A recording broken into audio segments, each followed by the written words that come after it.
HR ನ್ಯೂಸ್ನ ವೀಕ್ಷಕರಿಗೆ ನಮಸ್ಕಾರ. ನಾನು ರಾಜು ಹೊಸಕೋಟೆ. ವೀಕ್ಷಕರೇ, ಇವತ್ತಿನ ಒಂದು ಸಿನಿಮಾ ಬಗ್ಗೆ ನಾನು ಮಾತನಾಡಕ್ಕೆ ಹೊರಟಿದ್ದೇನೆ. ಒಂದು ಹೊಸ ಸಿನಿಮಾ ಆಯುಧ ಅಂತೇಳಿ ಒಂದು ಹೊಸ ಸಿನಿಮಾ ಬಗ್ಗೆ ನಾನು ನಿಮಗೆ ಒಂದು ಮಾಹಿತಿಯನ್ನು ಕೊಡ್ತಾ ಹೋಗ್ತೇನೆ. ಈ ಒಂದು ಸಿನಿಮಾದಲ್ಲಿ ದೇವರಾಜ್ ಕುಮಾರ್ ಅಂತೇಳಿ ನಟನೆ ಮಾಡಿರ್ತಕ್ಕಂಥದ್ದು. ಇವರು ಕತೆ, ಚಿತ್ರಕಥೆ, ನಿರ್ದೇಶನ, ಸಂಭಾಷಣೆ ಎಲ್ಲ ಇವರೇ ಮಾಡಿರ್ತಕ್ಕಂಥದ್ದು, ದೇವರಾಜ್ ಕುಮಾರ್ ಅಂತೇಳಿ.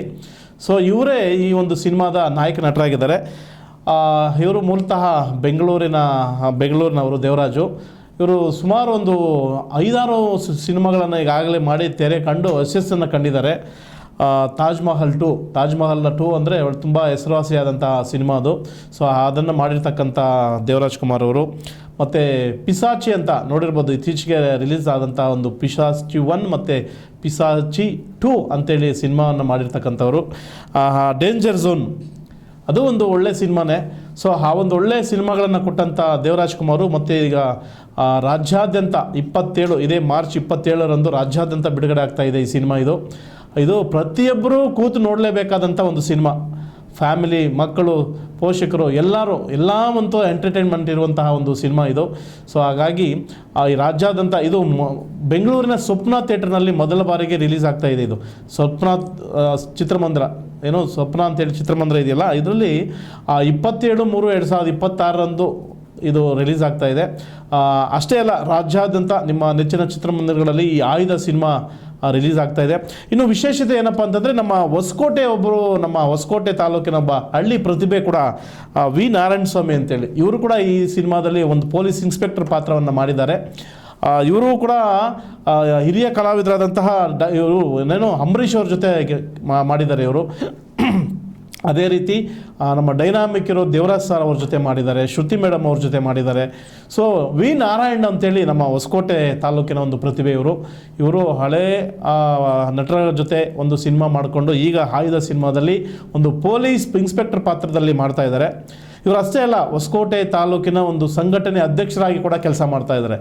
ASSK ಈಗ ಸಿನಿಮಾ ನಟರಾದಂತಹ ಸಂದೇಶ್ರವರು ಒಂದು ಸಂಘಟನೆ ಮಾಡಿದರು. ಸಂದೇಶ್ ಅಂತಂದರೆ ಎಲ್ಲರಿಗೂ ಗೊತ್ತಿರ್ತಕ್ಕಂಥದ್ದು, ಬಡವರ ಧ್ವನಿ ಎತ್ತಿ ಬಡವರ ಕಷ್ಟ ಸುಖಗಳಿಗೆ ಸ್ಪಂದಿಸುವಂಥ ಸಂದೇಶ್ ಅವರು ನಮ್ಮ ಕೋಲಾರ ಜಿಲ್ಲೆ ಹೊನ್ನೇನಹಳ್ಳಿ ಗ್ರಾಮದವರು. ಅವರು ಕೂಡ ಒಂದು ಸಿನಿಮಾ ಮಾಡಿದರು. ಆ ಸಿನಿಮಾ ಅಂತೂ ತುಂಬ ಅಂಬೇಡ್ಕರ್ ಕುರಿತಾದಂಥ ಒಂದು ಸಿನಿಮಾ ಮಾಡಿ ಒಳ್ಳೆ ಹೆಸರನ್ನು ಪಡೆದಂಥವರು. ಸೊ ಅವರ ಒಂದು ರಾಜ್ಯಾಧ್ಯಕ್ಷತೆಯಲ್ಲಿ ನಡೆತಕ್ಕಂಥ ಒಂದು ASSK ಅಂಬೇಡ್ಕರ್ ಸೇವಾ ಸಮಿತಿ ಅಂತೇಳಿ ಅವರು ಮಾಡಿದ್ದಾರೆ ಈ ಸಂಘಟನೆ. ಅದರ ಒಂದು ತಾಲೂಕು ಅಧ್ಯಕ್ಷರಾಗಿ ವಿ ನಾರಾಯಣ್ ಅವರು ಕೆಲಸ ಮಾಡ್ತಾ ಇದ್ದಾರೆ. ಸೊ ಅವರು ಕೂಡ ಪೊಲೀಸ್ ಇನ್ಸ್ಪೆಕ್ಟರ್ ಪಾತ್ರದಲ್ಲಿ ಈ ಒಂದು ಆಯುಧ ಸಿನಿಮಾದಲ್ಲಿ ಮಾಡಿದ್ದಾರೆ. ಸೊ ಹಾಗಾಗಿ ಪ್ರತಿಯೊಬ್ಬರು ಈ ಸಿನಿಮಾವನ್ನು ನೋಡಲೇಬೇಕು. ನೀವು ಚಿತ್ರಮಂದಿರಗಳಲ್ಲಿ ನೋಡಿ, ಇವರು ವಿ ನಾರಾಯಣ್ ಅವರು ತುಂಬ ಶಾರ್ಟ್ ಮೂವಿಗಳಲ್ಲಿ ಮಾಡಿದ್ದಾರೆ. ಮಾದೇಶ ಸಿನಿಮಾದಲ್ಲಿ ಮಾಡಿದ್ದಾರೆ, ಗೆಳೆಯ ಸಿನಿಮಾದಲ್ಲಿ ಮಾಡಿದ್ದಾರೆ, ಓಂ ಶಿವಂ ಅಂತೇಳಿ ಸಿನಿಮಾದಲ್ಲಿ ಮಾಡಿದ್ದಾರೆ, ಬಿಪತ್ಸ ಅಂತೇಳಿ ಅಪ್ಕಮಿಂಗ್ ಸಿನಿಮಾ ಒಂದು ಅದರಲ್ಲಿ ಕೂಡ ಮಾಡಿದ್ದಾರೆ. ಸೊ ಸಾಕಷ್ಟು ಸಿನಿಮಾಗಳಲ್ಲಿ ಮಾಡಿರ್ತಕ್ಕಂಥ ಈ ನಮ್ಮ ಹೊಸಕೋಟೆ ಪ್ರತಿಭೆ ವಿ ನಾರಾಯಣರವರು ಕೂಡ ಈ ಸಿನಿಮಾದಲ್ಲಿ ಮಾಡಿದ್ದಾರೆ. ಪ್ರತಿಯೊಬ್ಬರು ರಾಜ್ಯಾದ್ಯಂತ 27ನೇ ತಾರೀಕು ಮಾರ್ಚ್ ರಿಲೀಸ್ ಆಗ್ತಾ ಇದೆ ಈ ಸಿನಿಮಾವನ್ನು ಪ್ರತಿಯೊಬ್ಬರು ನೋಡಿ. ನಿಜವಾಗ್ಲೂ ಟ್ರೈಲರ್ ನಾವು ನೋಡಿಸ್ತಾ ಇದ್ದೀವಿ ನಿಮಗೆ. ಟ್ರೈಲರ್ ಅಂತೂ ತುಂಬ ಚೆನ್ನಾಗಿ ಬಂದಿದೆ, ತುಂಬ ಚೆನ್ನಾಗಿ ಮೂಡ್ ಬಂದಿದೆ. ಇಲ್ಲಿನ ಸಾಹಸ ಆಗಿರ್ಬೋದು, ಸ್ಟೆಂಟ್ಸ್ ಆಗಿರ್ಬೋದು, ಕತೆ, ಚಿತ್ರಕಥೆ, ಸಂಭಾಷಣೆ ಪ್ರತಿಯೊಂದು ತುಂಬ ಚೆನ್ನಾಗಿದೆ.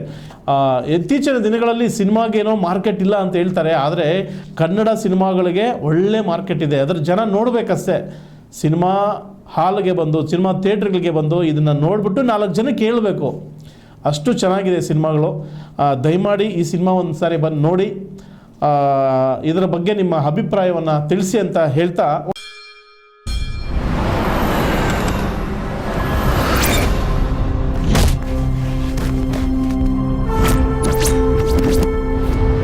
ನನ್ನ ಜೀವನದಲ್ಲಿ ಹೀಗೆಲ್ಲ ಆಗುತ್ತೆ ಅಂತ ನಾನು ಅನ್ಕೊಂಡೇ ಇರಲಿಲ್ಲ. ಆದಷ್ಟು ಬೇಗ ಗೊತ್ತಾಗುತ್ತೆ ಕೊಲೆಗಾರ ಯಾರು ಅಂತ.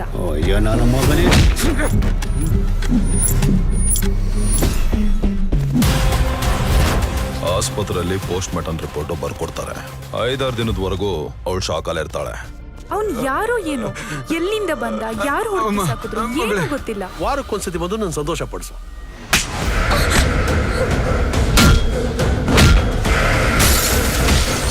ಅವ್ನು ಸತ್ತಿಲ್ಲ ದಣಿ, ಬದುಕಿದಾನೆ.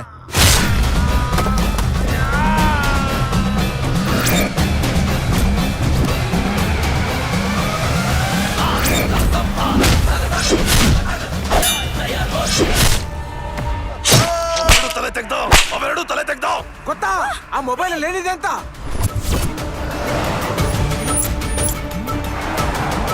ಸರ್ ಪ್ಲೀಸ್ ಅವ್ರಿಗೆ ಏನು ಮಾಡಬೇಡಿ. ಸರಿ ಸರ್, ನಾನು ಆತ್ಮಹತ್ಯೆ ಮಾಡ್ಕೋತೀನಿ.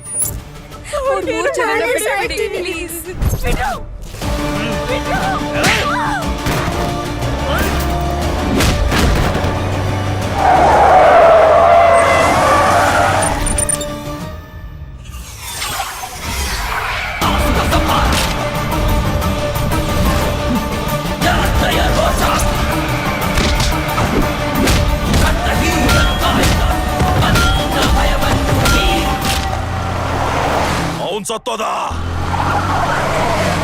ಅವನ್ ಸತ್ತೋದ. ಈ ನರ ರಾಕ್ಷಸರನ್ನ ತಾಯಿ ಚಾಮುಂಡೇಶ್ವರಿ ಬಲಿ ಕೊಟ್ಟಿದ್ದೀನಿ. ಇನ್ನು ಉಳಿದಿರೋದು ನಿನ್ ಸಾವು.